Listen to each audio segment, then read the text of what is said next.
Esta tarde vamos a moderar la mesa de discusión relacionada con la formación continua de los docentes y las docentes del nivel superior, disciplinas versus competencias.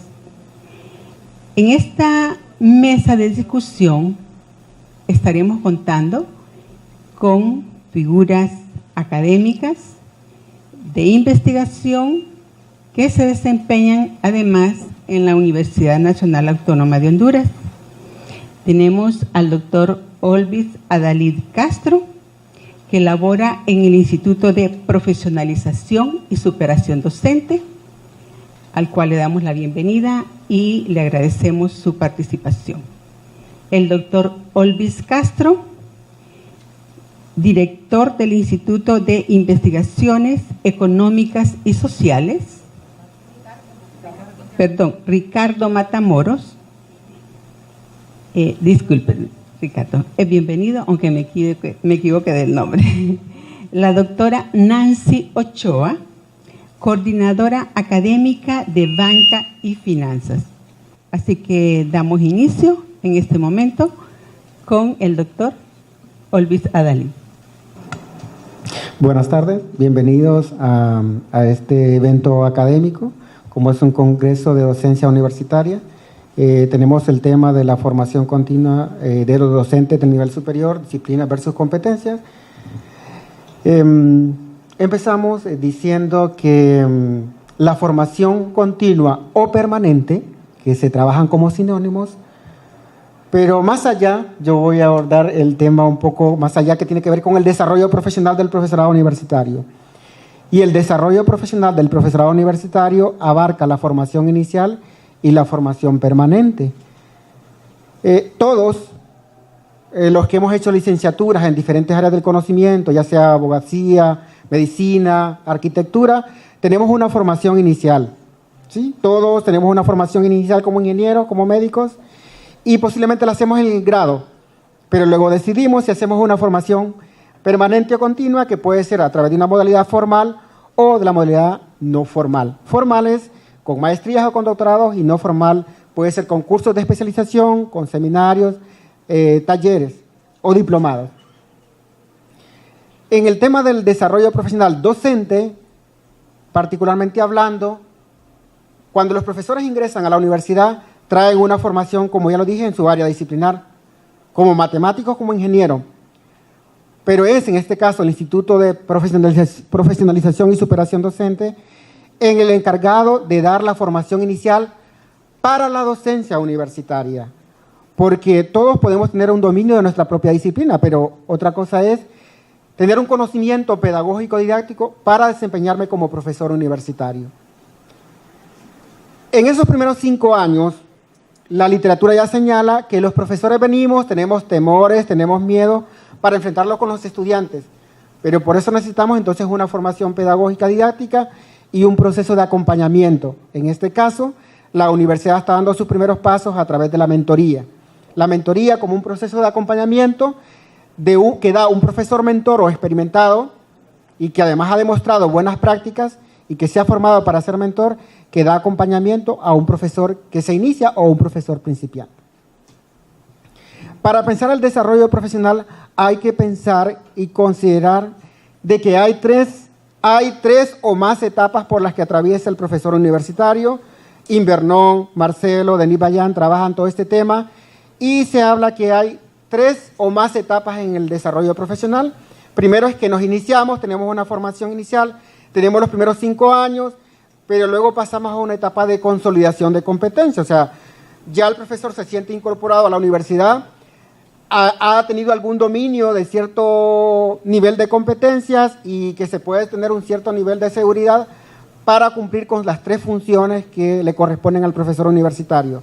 Entonces, de esas 3 funciones que las puede desarrollar, digamos, cuando está en una etapa inicial a nivel de dominio básico aceptable, pasa a una etapa de consolidación que puede ser satisfactorio, pero esperaríamos que luego pasa a una etapa de experto. Un profesor que pasó ya esa etapa, pasa a una etapa de experto donde puede contribuir a ser gestor de la formación o a trabajar, a hacer investigación sobre la formación. Es importante también tomar en cuenta que cuando vamos a hacer formación, hay que considerar también el perfil del profesorado universitario. Hay un perfil, en este caso la universidad está en proceso de validación, y así como cualquier perfil de una carrera, para un ingeniero, para un abogado, para un médico, hay un perfil del profesor universitario. Y ese perfil, pues, tiene que tomar en cuenta competencias pedagógicas, competencias para la investigación, para la vinculación y para la parte tecnológica. Entonces, partiendo de ese perfil, si vamos a estructurar la formación permanente, o sea, pasa a ser formación permanente una vez que hemos pasado esa primera etapa. Y esa formación permanente, pues la literatura señala que no tiene límite de tiempo, porque tiene que ver con el aprendizaje a lo largo de la vida.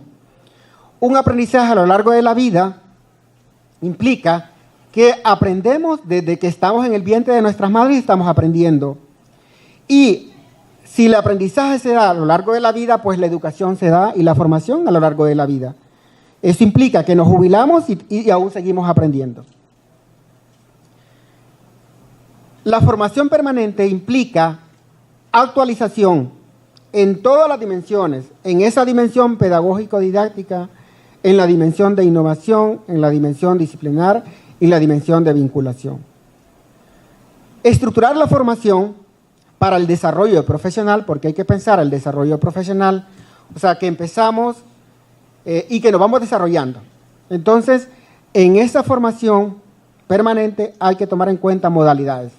Modalidades, como ya les decía, hay modalidades, llamamos presencial y a distancia, con el acompañamiento virtual, pero en estas modalidades hablamos más de modalidades pedagógicas, didácticas. Es, ¿cómo estructura la formación? A través de un diplomado, lo hago a través de cursos de especialización, lo hago a través de seminarios, lo puedo hacer a través de encuentros, de pasantías, de participación. Lo que ustedes están haciendo ahora es una actividad formativa. Hay personas que están participando, que están comunicando algo, pero también hay asistentes que están escuchando. Y a partir de aquí ustedes pueden tomar ideas y decir, esto lo podíamos implementar o me interesa indagar sobre esto. Esta es un parte de esta formación. Entonces, y hay otra modalidad que está muy frecuente en la literatura, que es el acompañamiento entre pares. Cuando hablaba yo del acompañamiento de un profesor mentor a un profesor que está en etapa de iniciación, es la mentoría, pero cuando es acompañamiento entre pares es un profesor, por ejemplo, de microbiología, con otro colega que se observan mutuamente sus clases. Un profesor visita su clase, el otro visita su clase y desarrollan unos acuerdos de aprendizaje. Encontramos aspectos de mejora, aspectos que son fortalezas, pero también acuerdos de trabajo permanente. Por ejemplo, trabajar sobre metodologías que promueven aprendizajes activos. Sí, entonces, por ejemplo, puedo usar una metodología de casos, de problemas o de proyectos. Es nueva para nosotros, pero nos podemos poner de acuerdo para revisarla y también para mejorarla. También hay otros procesos, ¿verdad? Por ejemplo, el tema de investigación-acción, que un profesor, ya sea de manera individual o de manera colaborativa o colectiva, puede diseñar un proyecto para averiguar qué es lo que pasa en el aula o en el aprendizaje de los estudiantes a través de esta metodología que yo utilizo, porque no se trata solo de cambiar. Ya dice Escudero y dice Fulan, que a veces cambiamos y cambiamos con el propósito de no cambiar. Decimos, ¿vamos por objetivo o vamos por competencia? A veces ni siquiera hemos comprendido lo que implica trabajar por objetivos o trabajar por competencias y luego cambiamos. Entonces, no logramos institucionalizar ni que pasara a nivel de nuestras mentes esa evolución a nivel teórico, a nivel de creencia.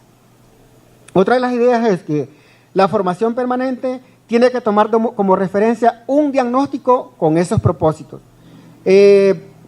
A ver, si yo aplico un diagnóstico para identificar necesidades de mejora en todos los profesores, puede ser que los profesores me digan que necesito esta formación, pero no basta con eso, hay que tomar en cuenta la práctica. El tema del acompañamiento, de la monitoría, del análisis de la práctica, como plantea Miguel Zabalza, entre otros autores, hay que hacer observación permanente de las prácticas docentes y de la revisión para ver qué es lo que necesitamos que cambien los profesores y que modifiquen. Porque la práctica, lo señala Rafael Porlán, que todos tenemos algunos modelos didácticos o modelos metodológicos. Y él dice, algunos tenemos modelos reales y trabajamos con un modelo real, otros trabajamos con modelos ideales, pero lo importante es ver entre un modelo real y un modelo ideal hay un modelo posible. O sea, los profesores siempre nos quejamos y decimos, no, pero con estas condiciones no puedo trabajar de esta manera. Pero si usted hace un esfuerzo y la institución hace un esfuerzo, hay un modelo posible. Y para ir cerrando y darle oportunidad a los compañeros, si yo planifico la formación para el desarrollo profesional, es necesario diseñarla y hay que asegurarse que ese diseño de la formación sea de calidad, pero también hay que asegurarse que la implementación de esa formación también sea de calidad. ¿Cómo puedo averiguar? Consultando y averiguando con entrevistas, grupos focales con profesores para ver si esa formación les interesa. Hay un autor que se llama Guske que trabaja los 5 niveles críticos para averiguar la calidad de la formación, el impacto. Una cosa es que los profesores digan que les gustó el curso, el seminario, y otra cosa es que realmente hayan aprendido, que hayan comprendido, pero también hay un tercer nivel que es importante, es los departamentos, las facultades dan oportunidades a los profesores para que puedan cambiar eso que pretenden cambiar, y luego hay un cuarto elemento que es qué aprendizaje de eso que adquirieron los profesores lo llevan a la práctica. Y el último momento que lo dejamos y que a veces lo olvidamos es de esto que aprendieron los profesores, ¿qué aprendieron los estudiantes?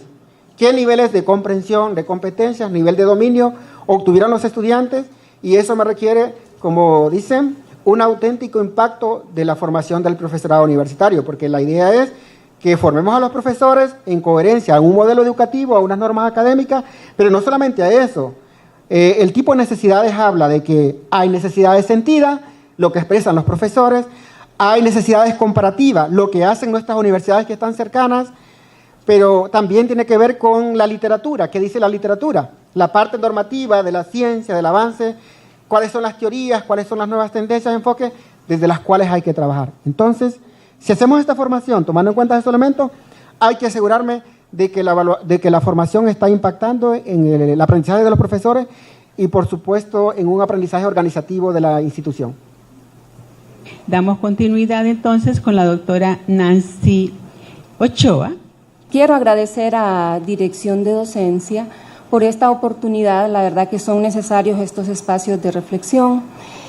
Antes de entrar en la temática, que es la formación continua de los docentes en el nivel superior y las disciplinas versus competencias, hago una aclaración de carácter metodológico, como lo mencionaba el doctor Olvis, ¿sí? Es que las categorías disciplina y competencia no se pueden analizar de manera antagónica, de carácter conceptual, ¿sí? Pero creo que el punto aquí es ver qué es lo que está ocurriendo a nivel de la universidad. El punto de partida es ver qué es lo que ocurre a nivel de educación, cuál es el papel de la universidad pública en este sentido. No podemos abstraernos de lo que ocurre en un contexto internacional. Todos sabemos que el impacto de la globalización, los cambios a nivel político, social, nos orilla a reformar los modelos de educación, porque los modelos de educación van en consonancia con con el modo de producción que existe en la actualidad, ¿sí? Ante tal necesidad, lógicamente demanda cambios en el talento humano que está dentro de las universidades, ¿sí? ¿Cómo se hace frente ante dichos cambios?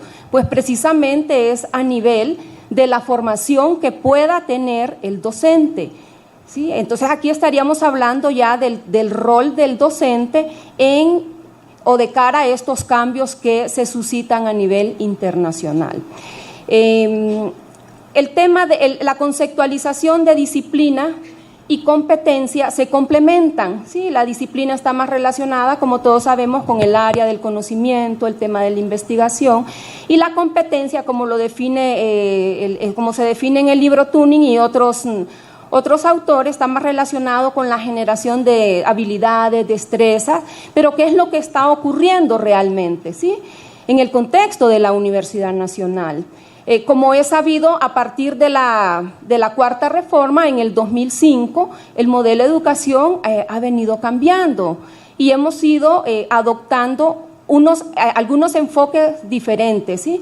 En este caso, desde mi experiencia, lo he podido vivir en el rediseño curricular, el cual está orientado hacia competencias, lo cual considero es bastante beneficioso. Pero ¿qué ocurre con la parte disciplinar? ¿Sí? Se está enfatizando en la parte de generación de competencias y partiendo de la premisa que son categorías complementarias, no podemos enfocar esfuerzos en la generación de competencias. Entonces aquí hay un punto de reflexión bastante fuerte al que deberíamos de ponerle un poco más de mente. Realmente estaremos siendo atinados a apostar al tema de la competencia, el cual es un tema de debate que tiene muchos adversos, ¿sí? Hay quienes argumentan que es un enfoque generado en el seno de los empresarios, se contraargumenta que se están generando competencias para ofrecer al mercado laboral personas con mayores capacidades y elevar lo que es la cuota de ganancia, dejando a un lado el tema de la parte disciplinar, ¿sí? ¿Qué ocurre? O sea, cuando hacemos una mirada a lo interno de la universidad, yo lo voy a hablar desde mi experiencia, desde el propio departamento, a la unidad que pertenezco, y realmente que a pesar que hay unidades como el Instituto de Profesionalización, que es con la que más interactuamos, tenemos a la Dirección de Investigación Científica, Dirección de Docencia, que hacen un esfuerzo muy grande por ofrecernos procesos de capacitación. Hay una deficiencia en los procesos de formación o fortalecimiento disciplinar, ¿sí?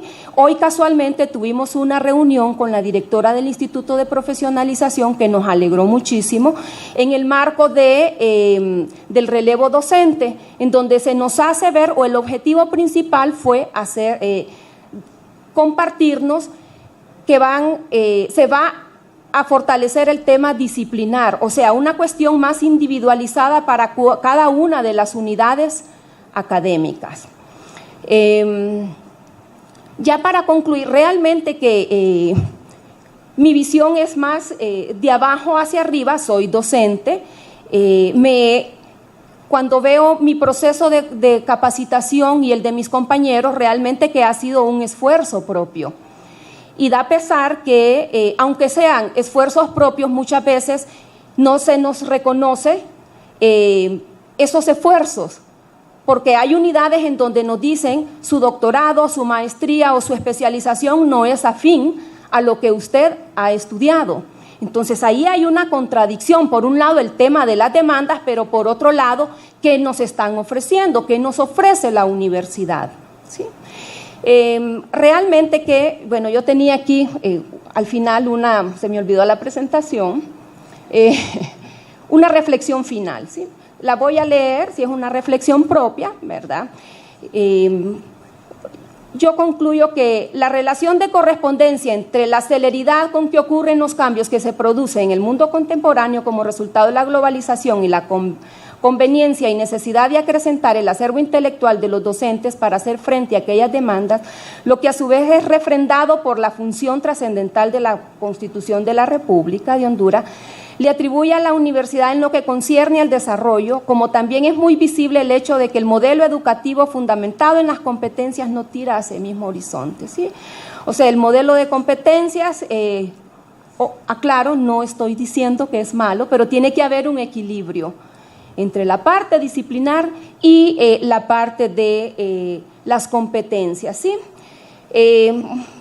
La verdad que se construyó un documento con mayor profundidad. Al final no sabíamos que solo eran 15 minutos de ponencia, y en el documento hay mayor detalle sobre mi reflexión, ¿sí?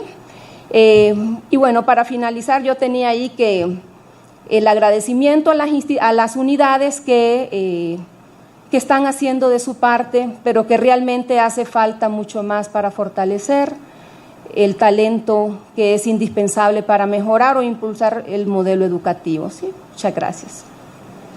Vamos a darle continuidad y agradeciendo al doctor Ricardo Arturo Matamoros su disertación en esta mesa de discusión de formación permanente del personal docente de la Universidad Nacional Autónoma.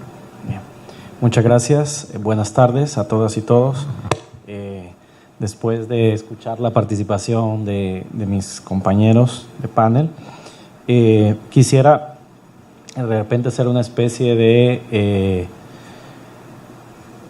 acercamiento un poco desde el punto de vista, como lo mencionó la doctora Ochoa, sobre y desde la experiencia vivida en la Facultad de Ciencias Económicas en el Departamento de Economía. En primer lugar, pues haciendo la reflexión que es muy importante, considero yo, estos espacios, precisamente como lo decían ellos, de reflexión, de tomarnos un tiempo, de poder parar de nuestras actividades, de repente el corre-corre que está allá afuera, y poder pensar en qué es lo que estamos haciendo. El título del Congreso, Construcción de Saberes, un desafío de la docencia universitaria, esa idea que lo que estamos haciendo es precisamente construyendo, no solamente transmitiendo conocimiento, no solamente descubriendo conocimiento, sino construyendo. Estamos haciendo construcción, estamos haciendo ciencia, cuando hacemos reflexión, cuando hacemos análisis, cuando hacemos propuestas, estamos haciendo esa construcción de saberes.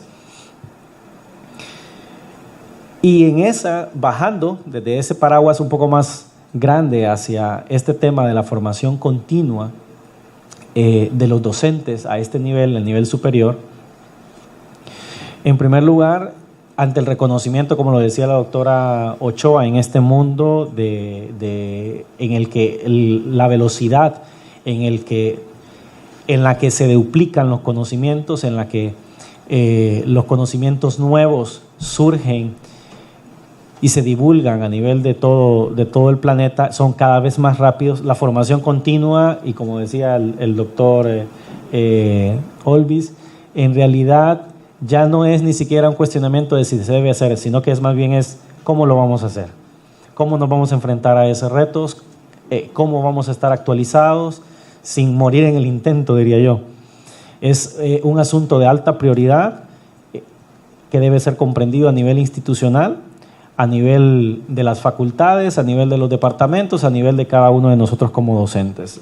Y en ese sentido hay vital importancia, y estoy completamente de acuerdo con la doctora Ochoa, no podemos ver y no deberíamos de ver, de hecho el tema ya nos pone a pensar a nosotros en cómo estamos balanceando la formación en competencias y la formación disciplinar. Podríamos decir que en el pasado de repente primaba esa formación disciplinar y entonces estábamos más preocupados por que solamente supiéramos, que sacáramos un posgrado, que sacáramos el doctorado, que sacáramos capacitaciones en la temática o en las temáticas que cada uno de los docentes manejábamos. Y algo que nosotros, o se decía desde afuera de la Universidad Nacional, es: en la universidad están los mejores, en la UNA están los mejores profesionales, pero tienen problemas de pedagogía, ¿verdad? Ellos no saben cómo enseñar, no saben cómo hacer evaluaciones, y era casi una cosa como de venir a la selva en la universidad, ¿verdad? El que pasa a la universidad es porque de verdad puede.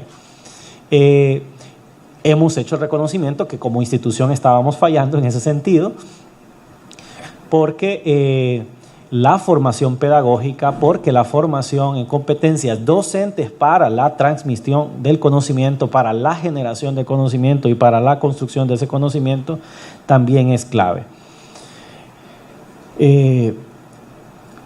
Como en algún momento se ha sugerido, y creo que más de alguno de nosotros hemos sentido en su momento, tal vez puede ser que la balanza se haya inclinado en algún momento y de repente la formación en competencias está teniendo la prioridad en nuestras jornadas de capacitaciones, por ejemplo, y estamos más interesados en cómo el profesor hace la planificación, en cómo el profesor utiliza, por ejemplo, las herramientas de cómo evalúa, cómo utiliza las herramientas tecnológicas, y de repente no estamos viendo o hemos descuidado posiblemente el rigor científico, ese rigor disciplinar que debería de tener.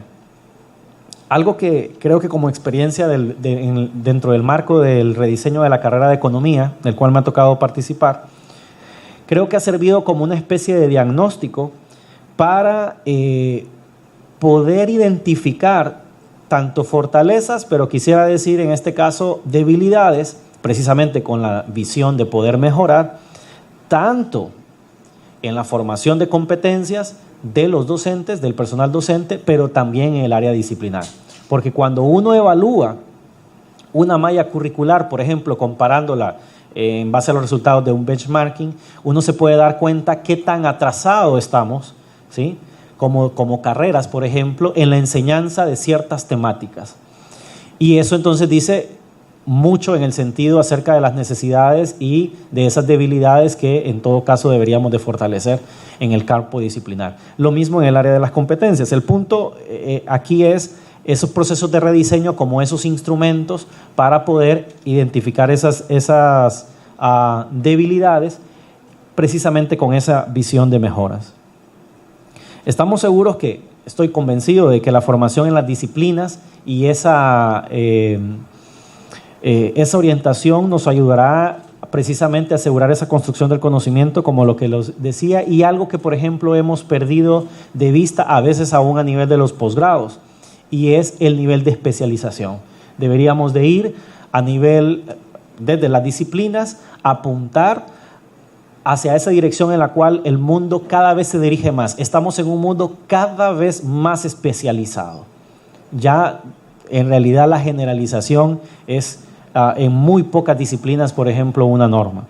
Y por el otro lado, ese aseguramiento en términos de competencia, y estoy creo que completamente de acuerdo con lo que el modelo educativo, por ejemplo, y mucha de la documentación en el plano de la reforma, en el cual entendemos que no solamente estamos capacitando, no solamente estamos formando a profesionales para el mercado laboral o solamente para que puedan competir, por ejemplo, que puedan estar al mismo nivel de los niveles internacionales, sino que estamos hablando de la construcción y el fortalecimiento y la formación de ciudadanos, de la identidad nacional, de ciudadanos y profesionales del siglo XXI que contribuyan precisamente a la construcción de una mejor Honduras. Y ahí estamos hablando de uno de los más grandes retos que tenemos como docentes, y es en esa visión integral de la formación universitaria. En ese sentido, y ya para finalizar, creo que nosotros como docentes estamos llamados y una reflexión que hacía hoy por la mañana, a identificar en ciertos procesos que ya hemos hecho la mayoría de nosotros en nuestras carreras, por ejemplo, como por ejemplo los resultados de los procesos de autoevaluación, como los planes de mejora, como resultados de esos procesos de autoevaluación, los procesos de rediseño curricular, donde los diagnósticos, los planes de estudios, los planes de factibilidad deberían de ser vistos por nosotros, bueno, por los jefes de las unidades académicas, por los coordinadores, por los miembros de las subcomisiones, por los profesores, como instrumentos guías, como instrumentos orientadores de los procesos de formación continua de los docentes. O sea, en vez de venirme a inventar, bueno, es que mis profesores necesitan ser formados y actualizados en esta temática, utilicemos estos instrumentos que a veces, díganme si no, en más de alguna ocasión hemos pensado, estos documentos y estos trabajos que sirven solamente para estar cumpliendo el requisito, para poder cumplirle a la dirección de docencia, para poder cumplirle al Instituto de Profesionalización, para poder cumplirle a la DICU, para poder cumplirlo, y a veces lo miramos como una tarea para salir del paso y no miramos en realidad a veces el potencial que tienen, en este caso, insisto, como esos instrumentos orientadores o guías que podrían entonces precisamente guiarnos en que esos procesos de formación continua que establezcamos vayan dirigidos y orientados en base a la visión y misión, por ejemplo, de la carrera. Cierro, por ejemplo, con el tema de que como jefes, coordinadores, profesores de los diferentes equipos de las unidades académicas, comisiones de rediseño, etcétera, existe un gran reto de implementación de los procesos de formación continua. Una vez más, porque los podemos ver como tarea. Tenemos que cumplirle al instituto, entonces vamos a montar esta capacitación. Nos dijeron allá que hiciéramos la capacitación y montamos cualquier capacitación. Y lo desligamos completamente precisamente de los otros objetivos, de esos objetivos de docencia, de esos objetivos de investigación, de esos objetivos de vinculación, de esos objetivos, por ejemplo, de capacitación y actualización, con miras a tener mejores planes de estudios, una mejor visión, por ejemplo, de la carrera en el marco del modelo educativo y del cumplimiento de ese modelo educativo. Gracias. Muchas gracias al doctor Olvis, Ricardo y Nancy, quienes han abordado la temática de los retos de la formación continua en el nivel docente superior, comparando, o más bien diferenciando lo que son las capacidades y también el eje disciplinar.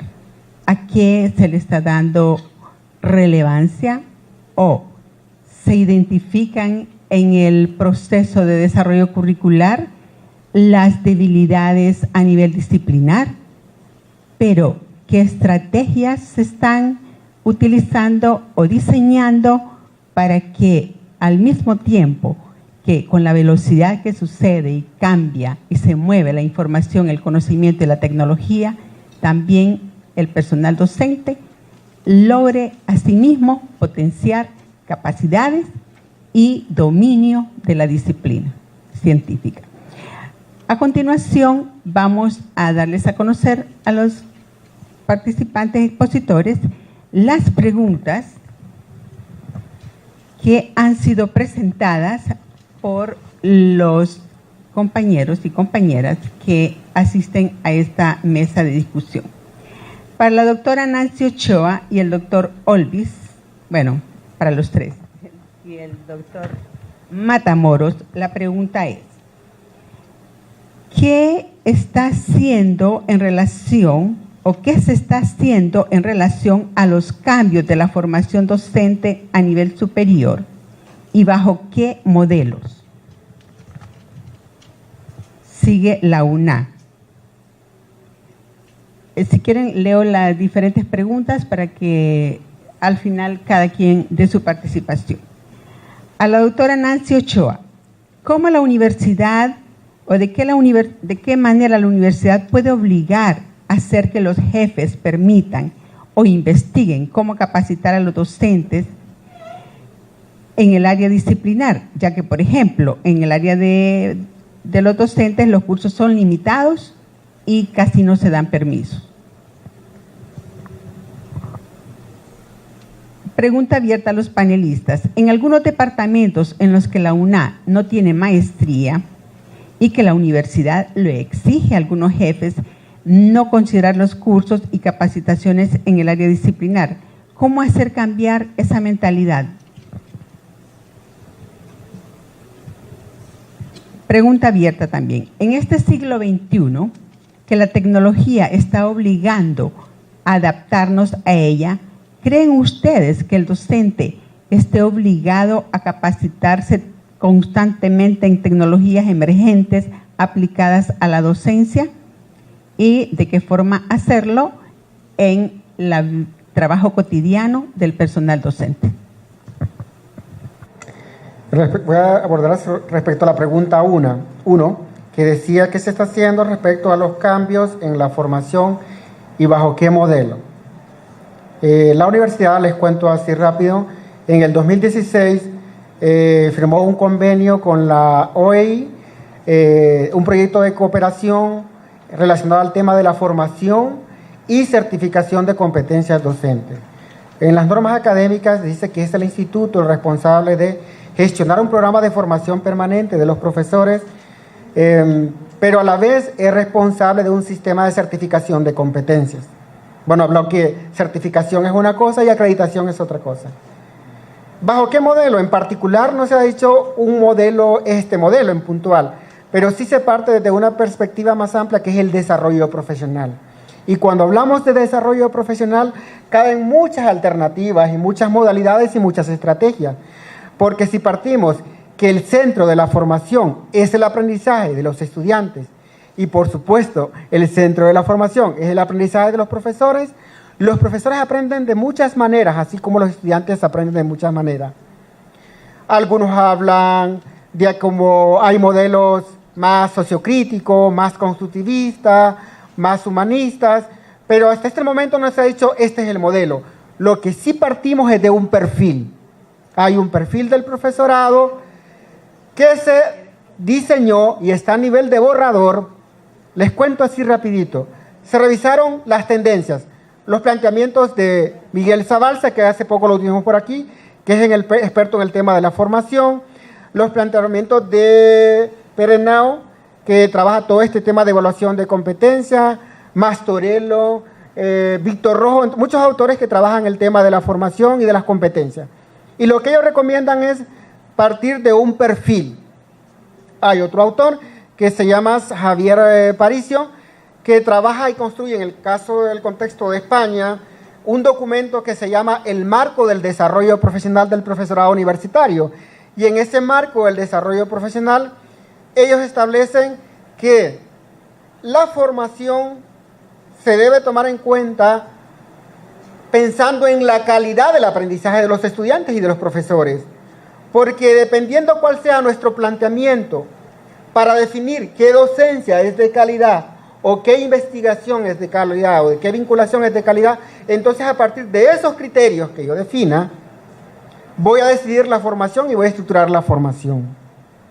En el caso puntual del modelo educativo de la universidad, habla en un apartado del modelo didáctico y dice, allí sí puntualiza, y dice, el modelo didáctico que queremos que los profesores desarrollen es un modelo didáctico basado en la investigación. Y puntualiza en la investigación-acción. Porque hay modelos didácticos, desde un modelo transmisivo a un modelo más tecnológico, un modelo más espontáneo, más de investigación. Entonces en ese modelo se puntualiza un modelo didáctico de investigación. Y si hay un modelo didáctico de investigación que establece el modelo educativo, eso implica que nada, como decían por ahí, nada está escrito en piedra. Lo que hay es un proceso de construcción permanente. Y si el conocimiento es un proceso de construcción permanente, y si el aprendizaje es un proceso permanente, entonces algunos autores hablan de modelos holísticos, pero hay que tener cuidado, porque a veces es mejor delimitar. Pero sí les digo, ahorita puntualmente no hay un modelo así en particular, pero sí se está pensando en una perspectiva más amplia, que es el desarrollo profesional. Hay aprendizajes, ya lo último se dice que el conocimiento da esa vuelta, ese giro, y si hemos cambiado con cierto número de días o cierto número de horas. Entonces, en términos curriculares, ahorita hay un proyecto a nivel de la universidad que se llama Currículos Innovadores. 7 carreras creo que están trabajando por ahí para hacer currículos innovadores. ¿Y qué es el currículum? Es trabajar todo el tema de estructura, digamos. Como en un diseño, en un edificio, como plantea Marcelo cuando habla de la metáfora de la casa, para decir, primero, hacemos el estudio de factibilidad.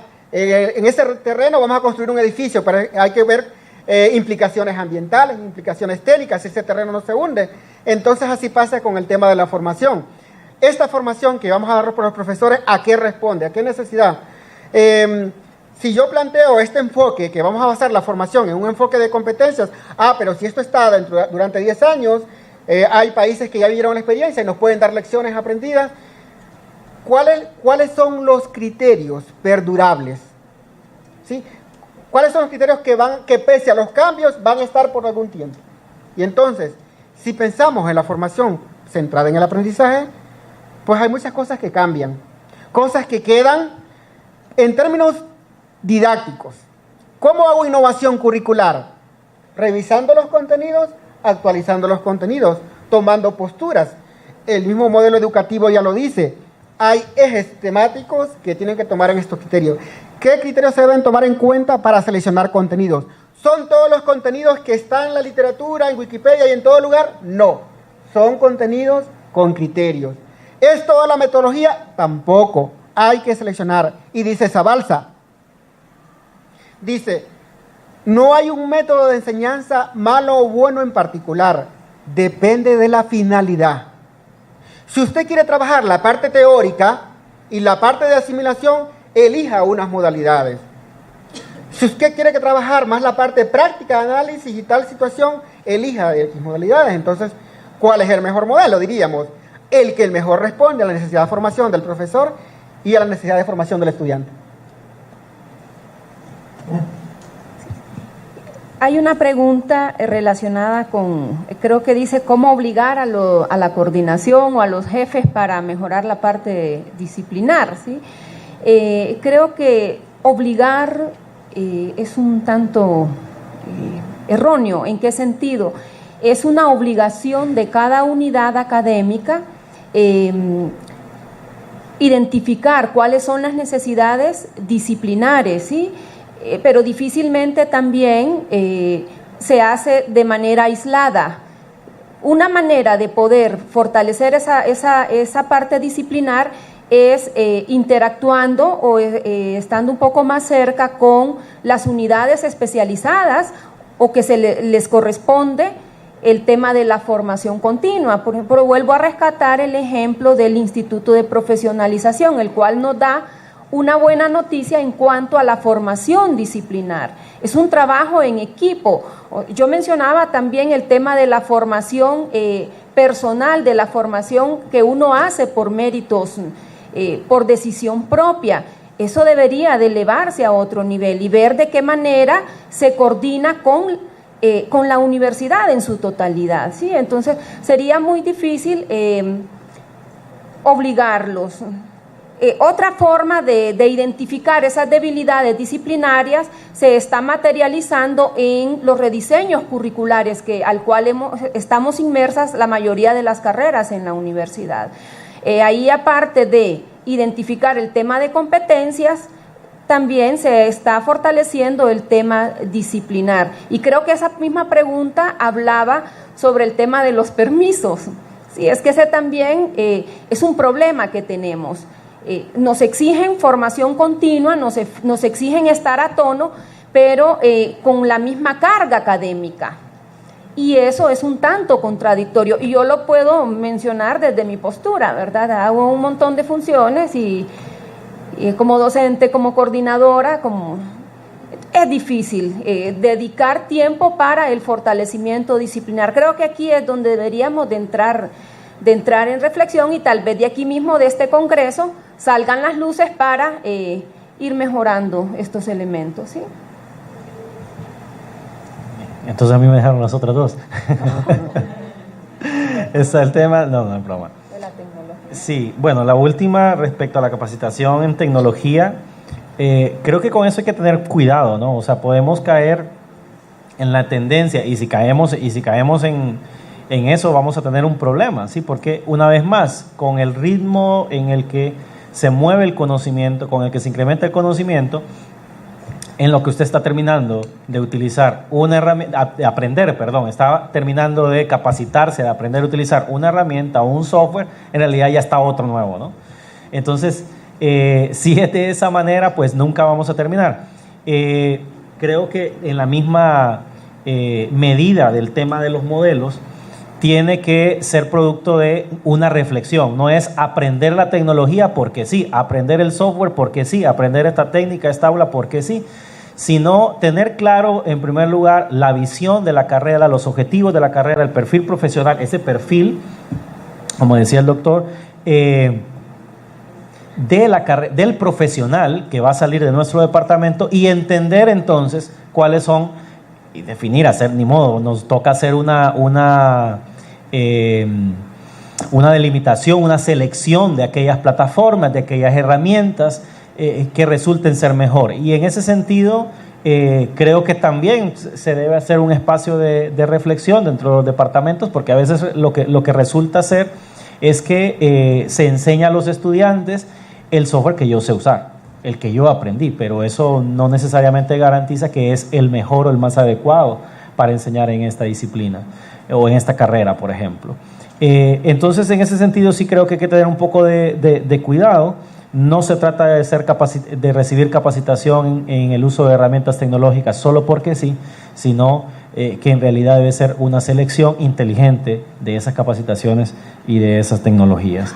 Y luego con el tema de las maestrías, bueno, creo que eso es un problema, ¿no? que que tenemos en todas las unidades, y creo que estaba pasando en todas las facultades, con ese reconocimiento, por ejemplo, esa necesidad de un cambio de mentalidad acerca de qué cursos, qué capacitaciones, qué maestrías, qué posgrados son los que van a ser utilizados o van a ser reconocidos, por ejemplo, para una reclasificación o para poder estar a tono, por ejemplo, dentro de un departamento.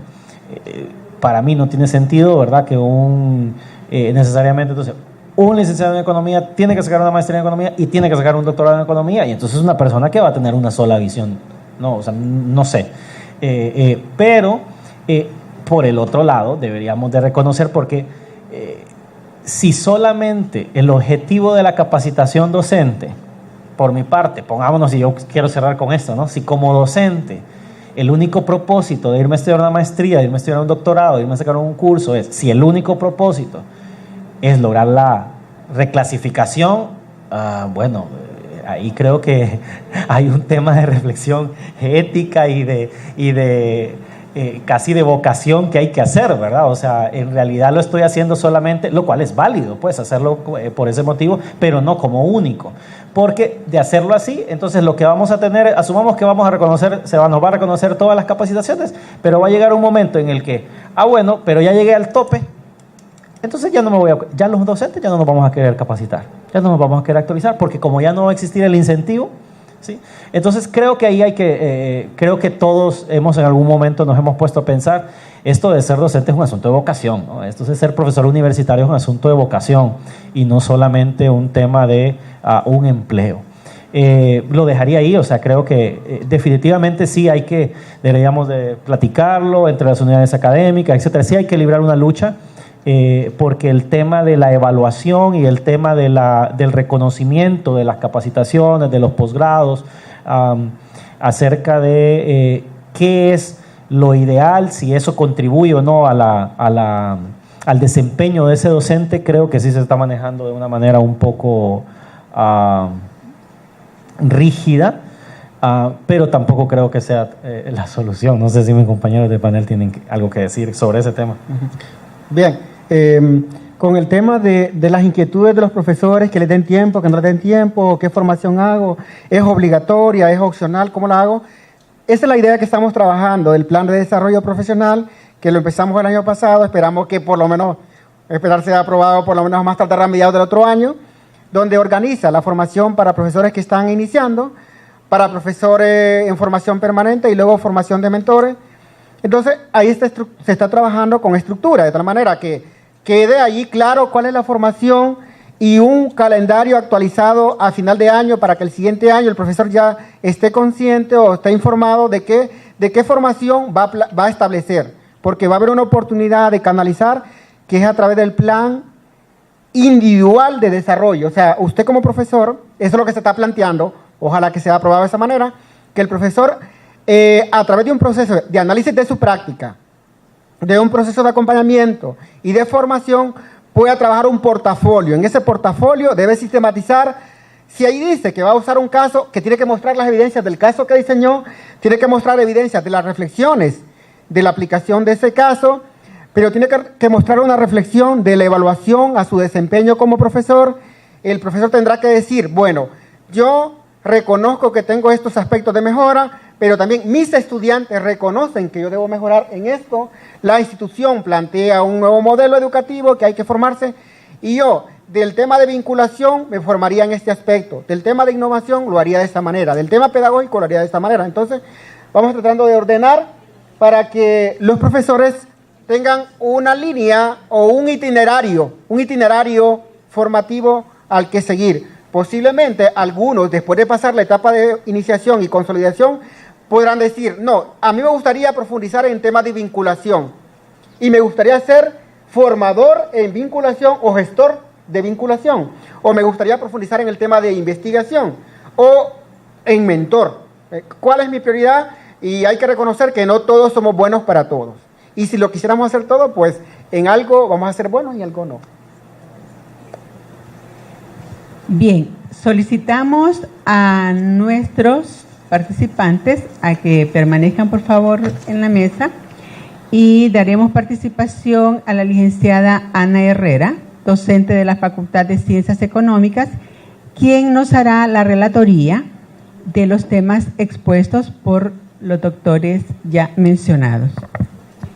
Buenas tardes a todos y a todas. La relatoría es sobre la mesa de debate, formación continua de los docentes, disciplinas versus competencias.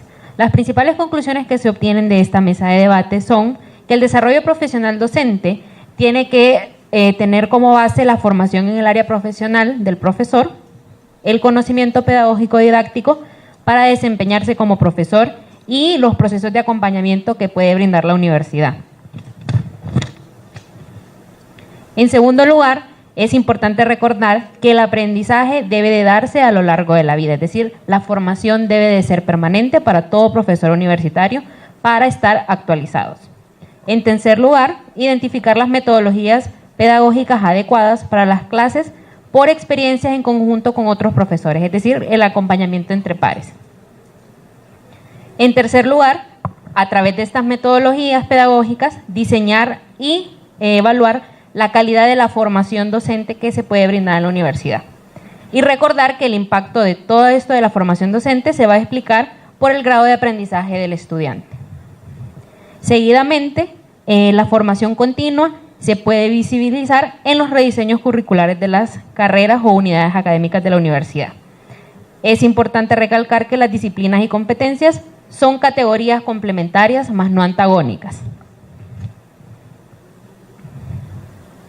Se debe tener mayores procesos de capacitación, fortalecimiento en el área disciplinar. Es importante recordar que el modelo de competencias debe de converger con las disciplinas, debido a que las competencias trastocan las estructuras educativas y el currículum universitario.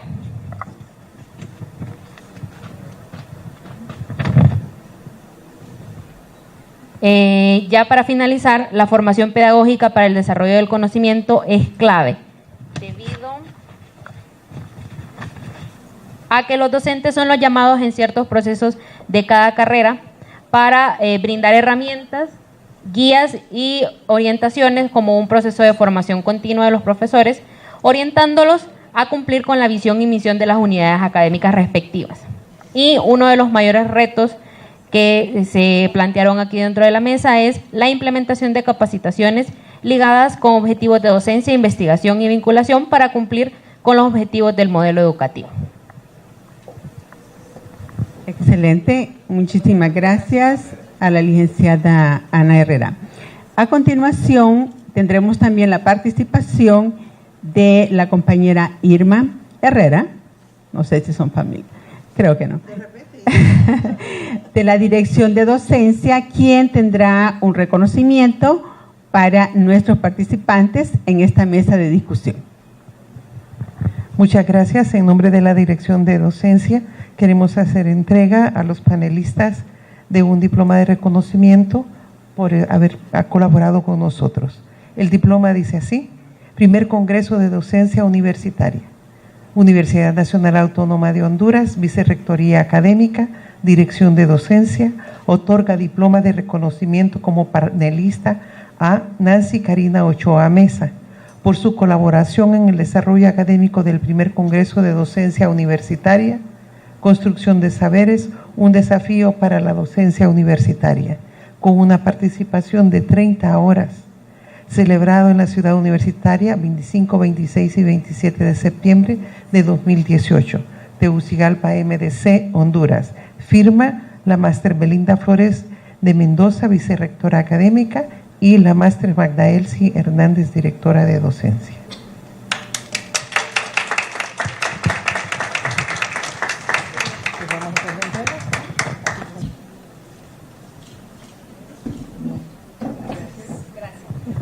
También tenemos diploma para el doctor Olvis Adalid Castro González.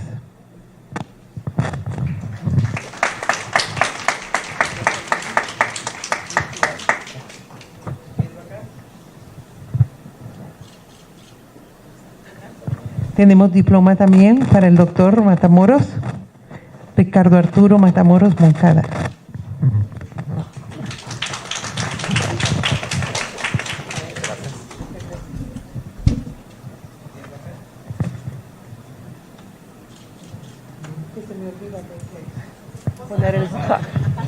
También tenemos reconocimiento para nuestra relatora, que ustedes la conocieron hasta el final, la licenciada Ana Gabriela Herrera, como relatora.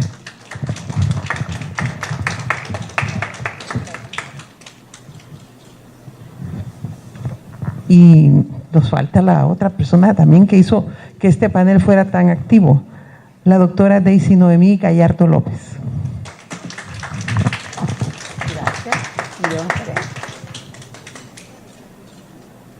Esta fue una sorpresa agradable.